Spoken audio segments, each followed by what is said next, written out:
Mwanamke mwenzangu, ondoka katika kiti cha dereva ili huyo mwanaume achukue nafasi kama kiongozi na mtawala kwenye familia. Ondoka katika kiti cha dereva ili huyo mwanaume achukue hiyo nafasi, kwa sababu ukikaa kwenye hiyo nafasi, mwanaume mwenye hekima hata kuja kukuvuta ili yeye akae aongoze familia, ila wewe unatakiwa uondoke. Sasa wakati mwingine huwa mwanamke unaweza ukakaa kwenye hiyo nafasi ya kiti cha dereva bila kujijua kwamba kumbe wewe umekalia hiyo nafasi. Nitakupa mfano.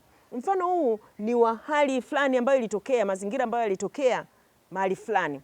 Mazingira yenyewe yalikuwa hivi, yani ilikuwa ni familia imeenda kwa ajili ya mtoko mahali fulani hivi kwenye hoteli. Kwa hiyo mwanaume ndio alikuwa anaendesha gari, mwanamke yupo ndani ya gari, wana watoto 3. Kwa hiyo ikaenda, mwanaume kaendesha gari, akaipaki ile gari.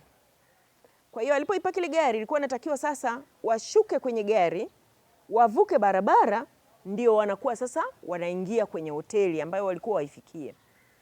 Kwa hiyo gari ile mwanaume kaipaki tu ile gari, mwanamke akafungua mlango wa gari, akashuka, akashusha mizigo.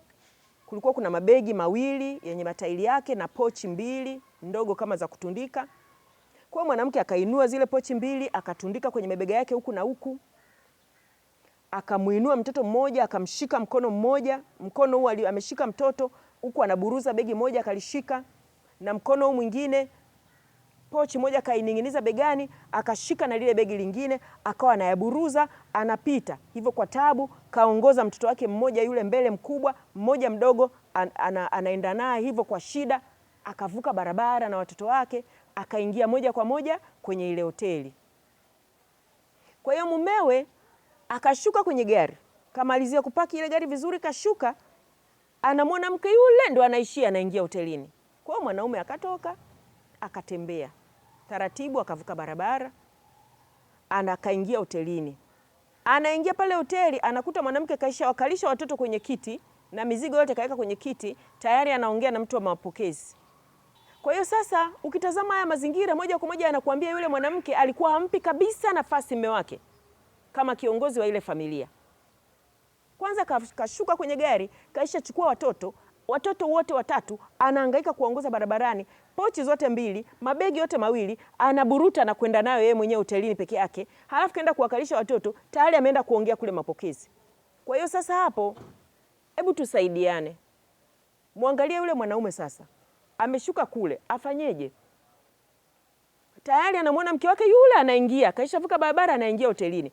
Akimbiaje toka kule alikokuwa ili afikie pale alipokuwa mke wake, ampokee ile mizigo, kwamba mimi ni kiongozi na mimi ndo natakiwa niongoze uelekeo tunaenda wapi? Afanyeje? Au sasa mle wameshaingia hotelini, imebidi mwanamume akae na watoto na msubiri mke wake.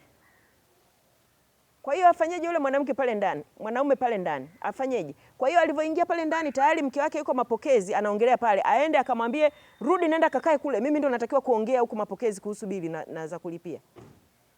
Ndio maana nakwambiaje, ukikaa kwenye kiti cha dereva, mwanaume mwenye hekima hataweza kuja kukuvuta kwa nguvu ili akutoe kwenye kile kiti akae yeye. Hata kuvuta kwa nguvu, atakuacha hapo. Bahati mbaya ndio malalamiko baadaye yanafuata, kwamba huyu mwanaume naambiwa ni kiongozi, lakini sione akifanya hiki, sione akifanya kile. Lakini wewe hujampa hiyo nafasi, na kama ana hekima hawezi kuja kukung'oa kwa nguvu. Kwa mimi nataka nikutie moyo, ondoka kwenye hiyo nafasi. Ondoka. Wakati mwingi mtihani huwa unakuwa kwamba wanaume walio wengi huwa wanaweza kufikiri kitu kimoja kwa wakati na kwa utulivu mpaka kukitolea maamuzi, wakati mwingine inachukua muda kidogo. Na hicho ndio Mungu amempa mwanaume, kutulia na kitu kimoja, na ndio maana yeye ni kiongozi. Kutulia na kitu kimoja inamaanisha anakuwa na uwezo wa kuona pande mbalimbali na kukifanyia upembuzi yakinifu kabla ya kukifanyia maamuzi hicho kitu kimoja.